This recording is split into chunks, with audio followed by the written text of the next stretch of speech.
உலகத் தமிழர்களின் உரிமை மீட்பு தளம்.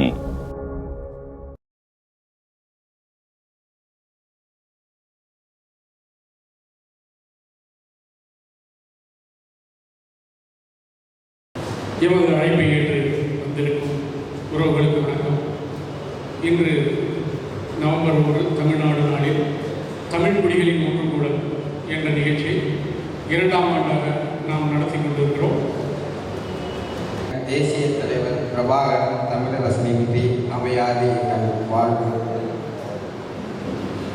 நவம்பர் 1 தமிழ்நாடு தாயக நாளில் தமிழர் குடிகளின் ஒன்றுகூடல் நிகழ்வினை இங்கு சிறப்பாக முன்னெடுத்திருக்கும் அனைவருக்கும் நன்றியை தெரிவித்துக் கொண்டு, கடந்த ஆண்டு இதே நிகழ்வு நடந்தது. இதுபோன்று ஒரு நிகழ்வை ஆண்டுதோறும் கண்டிப்பாக பல சிக்கல்களுக்கு இடையே நடத்த வேண்டும் என்று திட்டமிட்டு 2ஆம் ஆண்டாக இந்த தமிழர் குடிகளின் ஒன்றுகூடலை மிகப்பெரிய சிரமத்திற்கு மத்தியில் தமிழகத்தின் தலைநகரான சென்னையில் தமிழர் குடிகள் ஒற்றுமை நடத்த முடியாத வண்ணம் இருக்கின்ற இந்த சூழலில் இந்த நிகழ்வுக்கு எங்குமே இடம் தர மறுத்த சூழலில் இப்படி ஒரு இடத்தை தேர்ந்தெடுத்து இந்த நிகழ்வை நடத்தி கொண்டிருக்கிறார்கள். யார் யார் வேண்டுமானாலும் கூட்டம் போடலாம். தெலுங்கர்கள் இது எங்கள் பூமி என்று சொல்லலாம், மலையாளிகள் எங்கள் மண் என்று சொல்லலாம். ஆனால் தமிழர்கள் மட்டும் தமிழ்நாட்டில் ஒரு கூட்டம் நடத்த முடியாத சூழல் இங்குதான் இருக்கிறது. ஈழ துயரத்தில் நடந்த ஒரே சிறப்பு, உலகம் முழுவதும் தமிழர்கள் எதிரிகளாய் போய் வாழ்ந்தார்கள். உலகம் முழுவதும் தமிழை வளர்த்தார்கள், பண்பாடை வளர்த்தார்கள், கலாச்சாரத்தை வளர்த்தார்கள், தமிழர்களும் வளர்த்தார்கள். உலகம் முழுவதும் இன்று கூட்டம் போட முடிகிறது. ஆனால் பூர்வீக மண்ணான சொந்த தமிழ்நாட்டில் தமிழர் என்ற பெயரில் ஒரு கூட்டம் போட முடியாது. இது இங்கு மட்டுமல்ல, எங்குமே போட முடியாது. தமிழர் என்ற ஒற்றுமையில் ஒரு கூட்டத்தை நாம் நடத்த முற்பட்டால் இங்கு இருக்கின்ற இந்த திராவிட ஆட்சியாளர்களும் இந்த திராவிட அரசியல்வாதிகளும் நமக்கு இந்த கூட்டத்தை நடத்துவதற்கு தமிழ்நாட்டில் எங்கும் அனுமதி கொடுப்பதில்லை. இது கடந்த கால வரலாறு. இது இன்னும் நீடித்து கொண்டே இருக்கிறது. இவைகளை ஒழிக்க வேண்டும், இதற்கு ஒரு முற்றுப்புள்ளி வைக்க வேண்டும் என்ற எண்ணத்தில் தான் இந்த தமிழர் குடிகளின் ஒன்றுகூடல் நிகழ்வை இங்கு நாம் ஏற்படுத்தியிருக்கின்றோம். எங்கெங்கெல்லாம் ஜாதி சண்டை, எங்கெங்கெல்லாம் தமிழர்கள் அடித்து கொண்டு கட்டி பிறந்தார்களோ அங்கெல்லாம் இன்று சமத்துவம் வளர்ந்திருக்கிறது என்றால் இங்கே உட்கார்ந்திருக்கின்ற இந்த தமிழரின் நலன் விரும்பிகள் தான். இவர்கள் ஒரு அமைப்புக்கு வேணால் தலைவராக இருக்கலாம், ஒரு கட்சிக்கு தலைவராக இருக்கலாம். ஆனால் இவர்கள் எண்ணம் தமிழ் தேசியம். தமிழ் தேசியத்தின் எண்ணம் குடிகள் ஏற்றத்தாழ்வு கடந்து நான் தமிழன் என்ற ஒற்றை குறிக்கோளுக்காகத்தான் நாம் வேலை செய்து கொண்டிருக்கிறோம். நம்மளுடைய எண்ணம் தமிழ் தேசியம் மலர வேண்டும் என்பதற்காக. தமிழ் தேசியம் மலர்வதற்கு ஜாதி, இந்த ஜாதி என்ற சொல்லே நமக்கு தேவையில்லை. நாமெல்லாம் ஒவ்வொரு குடிகளாக இருந்தோம். ஒவ்வொரு குடிகளாக ஒன்றிணைவோம். நாம் ஒன்றிணைந்தால்தான் நமது லட்சியமான, நமது இலக்கான தமிழ் தேசியத்தை படைக்க முடியும். இத்தனை வருட காலம் நாம் எதையெல்லாம் நாம் முன்னே கடந்து வந்திருக்கோமோ அவைகள் தான் நமக்கு பாடம். வேறு அனுபவ பாடத்தை விட எந்த பாடமும் நமக்கு சிறந்ததல்ல. எப்படி ஒரு தாய் மக்கள் எப்படி அடித்துக் கொண்டார்கள்.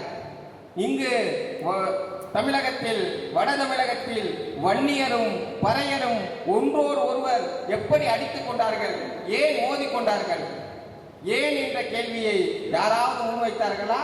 இல்லை. ஆனால் முன்வைத்தவர்கள் இங்கே இருக்கிறோம். அண்ணன் ஏர்போர்ட் மூர்த்தி சொன்னார், நாங்கள் பறையர் வன்னியர் ஒற்றுமை மாநாடு போடுவோம், யார் தடுத்தாலும் நாங்கள் பறையர் வன்னியர் ஒற்றுமை மாநாடை போடுவோம் என்று சொன்னார். ஆகையால் தான் இந்த குண்ட தடுப்பு காவலில் அவர் சிறையில் இருக்கிறார். அவர் செய்த அவர் மீது இருக்கிற வழக்கு, பொய் வழக்கு, அதெல்லாம் காரணம் கிடையாது. அவர் மிகப்பெரிய தமிழ் குடிகளை ஒருங்கிணைக்கின்றார்.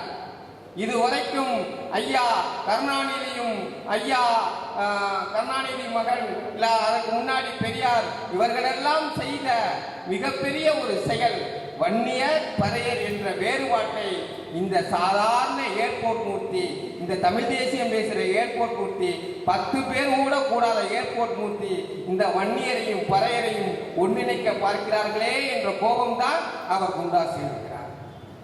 இங்கே அக்காவுக்கு பல நெருக்கடி இருக்கிறது, சொல்ல முடியாது. ஒரு எல்லை மீட்பு மாநாடு போட்டார், வெளியில் தெரியும் ஒரே சாதாரண மாநாடு என்று. கிட்டத்தட்ட அதுல ஒரு 10 லட்சம் ரூபாய் அவருக்கு பின்னாடி சேதம் இருக்கிறது. ஏன்? இது எல்லை மீட்பு மாநாட்டில் தமிழர்களை ஒருங்கிணைக்க வேண்டும் என்று சொல்கிறார். இங்க இருக்கின்ற தேவர் இன மக்களுக்கும் இங்க இருக்கின்ற மண்ணீர் மைந்தர் பல்லர் இன மக்களுக்கும் ஒரு ஒற்றுமையை கொண்டு வருகிறார். எந்த சாதி தலைவர்களும் செய்யாதை செய்கிறார். யார் தவறு செய்தார்களோ அந்த தவறை சுட்டி காட்டுகிறார். அது தன் சொந்த குடியாக இருந்தாலும் சரி, செத்து போனவன் யாராக இருந்தாலும் சரி, ஒரு தமிழனாக இருந்தால் முன்னாடி நின்று போராடுகிறோம். இதுதான் தமிழர் குடிகளின் ஒற்றுமை. இங்கு கடந்த கால வரலாறுகள் மட்டும்தான் நமக்கு அனுபவம். ஒவ்வொரு நாட்களாக நம் இதை அனுபவத்தை கடந்து வந்திருக்கின்றோம். எத்தனை சாதி மோதல்கள், இந்த சாதியை பயன்படுத்தி எத்தனை துப்பாக்கி சூடுகள். யார் செய்தது? இந்த திராவிட ஆட்சி. யாருக்காக செய்தார்கள்? தமிழர்களை அழிக்க வேண்டும் என்று செய்தார்கள். எதற்காக? சாதி குடிப்பெயர்களை தனது பெயருக்கு பின்னால் இருப்பதை எடுத்தார்கள். வை கோபால்சாமி நாயுடு யார் என்று தெரியக்கூடாது என்பதற்காக சாதி பெயரை எடுத்தார்கள். விஷால் மதுரைக்காரன் என்று சொல்லுகின்ற விஷால் ரெட்டி யார் என்று தெரியக்கூடாது என்பதற்காக பின்னாடி இருக்கிற சாதி பெயரை எடுத்தார்கள்.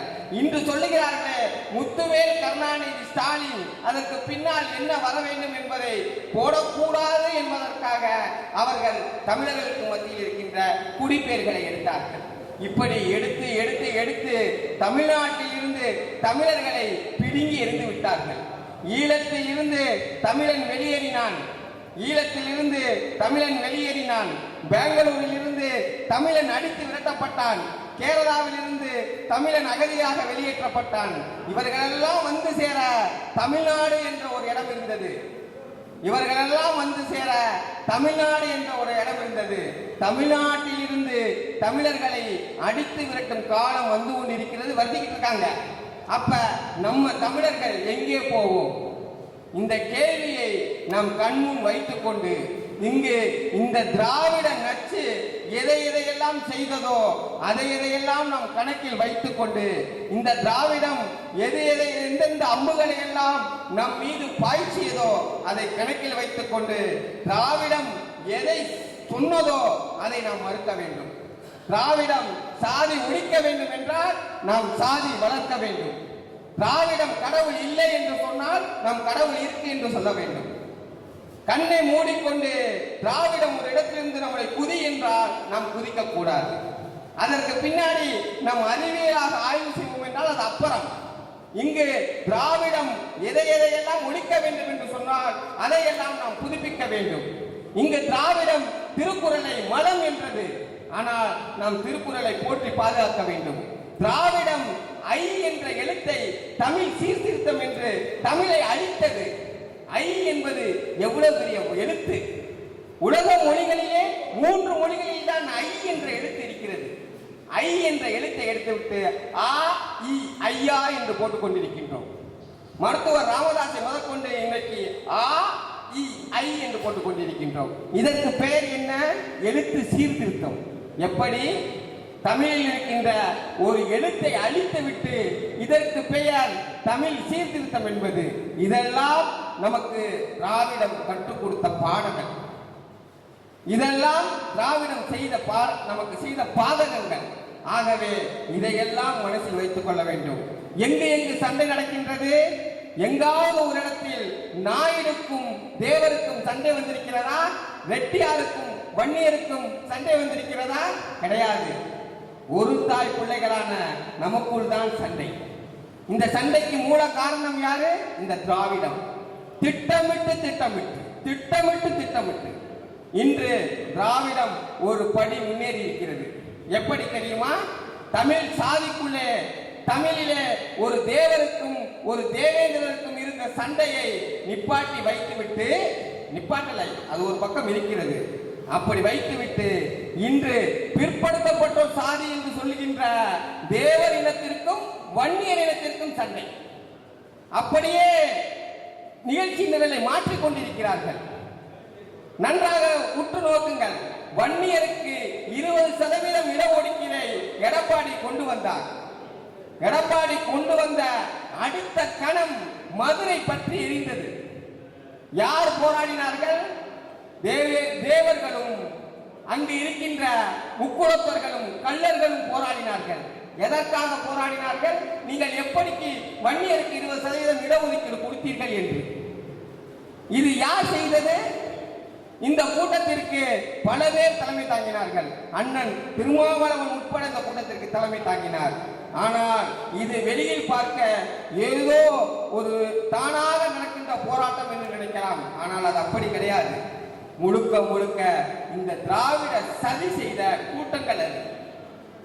இங்கு மிகப்பெரிய இனமான வன்னியரும் மிகப்பெரிய தமிழ் இனத்தின் இனமானமான பறையரும் அடித்துக் கொண்டது போதும். ஏன்னா அடித்து அழிஞ்சு செத்துட்டான். அடுத்து தென் தமிழகத்தில் மிகப்பெரிய இனமான தேவர் கள்ளர் முக்குளத்தோரும் இந்த பக்கம் இருக்கின்ற வன்னியர்களும் மோதிக்கொள்ள வேண்டும். இதன் விளைவுதான் வட தமிழ்நாடு. இங்கும் வட தமிழ்நாடு ஆதரிக்கிற சில பேர் இருக்கிறார்கள். அதற்கு காரணம் திராவிடம். ஆக ஒட்டுமொத்தமாக இந்த தமிழ் இனத்தை எப்படியாவது நசுக்கிக் கொண்டே இருக்க வேண்டும். இதுதான் திராவிடத்தின் சாதனை, இதுதான் திராவிடத்தின் மாடல், இதுதான் திராவிடத்தின் வேலை. இங்கு என்ன நடந்திருக்கிறது? இதுவரை இங்கு திராவிடம் செய்த தமிழருக்கு செய்த சாதனை என்ன? எதுவும் கிடையாது. தமிழர்களை அழித்தது, தமிழர்களை சுரண்டியது, தமிழர்களுக்கு ஒன்றுக்குள் ஒன்று குத்தி கொண்டது, தமிழர்களை கொலைகாரர்களாக்கியது, தமிழர்களை போதையில் விழ வைத்தது, தமிழர்களை திருடுவதற்கு கூட வழி இல்லாமல் ஆக்கியதுதான் இந்த திராவிடத்தின் சாதனை. ஆனால் இதையெல்லாம் தமிழர்கள் மீது செய்துவிட்டு அவர்கள் சொந்த இனமான தெலுங்கர்களை இன்று வரை வாழ வைத்துக் கொண்டிருக்கிறார்கள். நாம் இன்று பேசிக் கொண்டிருக்கின்றமே தமிழகத்தின் தலைநகர் சென்னை, இது தமிழர்கள் இல்லாத தலைநகர். இங்கு வணிகம் தமிழர்கள் கிடையாது, தமிழ்நாடு முழுவதும் கிடையாது, அது வேறு விஷயம். ஆனால் தலைநகர் தமிழகத்தில் 175 பேர் தமிழர் அல்லாதவர். இந்த பக்கம் போனீங்கன்னா சௌராஷ்டிரா மார்வாடி அவனோட கோட்டையா இருக்காங்க. ஸ்டாலின் முதற்கொண்டு சேகர் பாபு முதற்கொண்டு அங்க ஹிந்தியில பேசிதான் ஓட்டு கேட்கிறாங்க.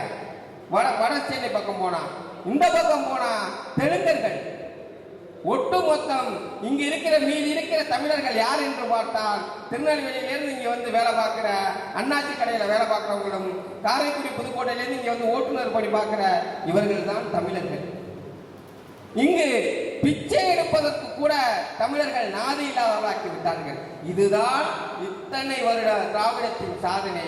இனிமேலாவது நாம் விழித்துக் கொள்ளாமல் இருந்தால் தமிழர் என்ற ஒரு இனம் இருந்தது என்பதை நமது வருங்கால சந்ததியர்கள் புத்தகத்திலும் ஆய்வு கட்டுரைகள் தான் படிக்க வேண்டிய சூழல் ஏற்படும். ஆகவே தமிழ் குடிகளின் ஒற்றுமை திராவிடத்தின் வீழ்ச்சி, தமிழ் குடிகளின் ஒற்றுமை தமிழர்களின் எழுச்சி. நாங்களாகவே இருப்போம். நாங்கள் சாதி கடந்து மதம் கடந்து தமிழர்களாக நிற்போம். யார் எந்த குடியாக இருந்தாலும் எங்களுக்குள் ஏற்றத்தாழ்வு கிடையாது. நாங்கள் தமிழர்கள், நாங்கள் தமிழர்கள், நாங்கள் தமிழர்கள். எங்களுக்கு பகைவர் இந்த திருட்டு தெலுங்கு திராவிடம் தான். இந்த திராவிடத்தை ஒழிக்கும் வரையில் நாங்கள் ஒன்று சேர்ந்து போராடி இந்த திராவிடத்தை வீழ்த்துவோம் என்று உறுதியேற்றுக் கொண்டு அனைவருக்கும் தமிழ்நாடு நாள் வாழ்த்துக்களை தெரிவித்துக் கொண்டு விடைபெறுகிறேன். நன்றி.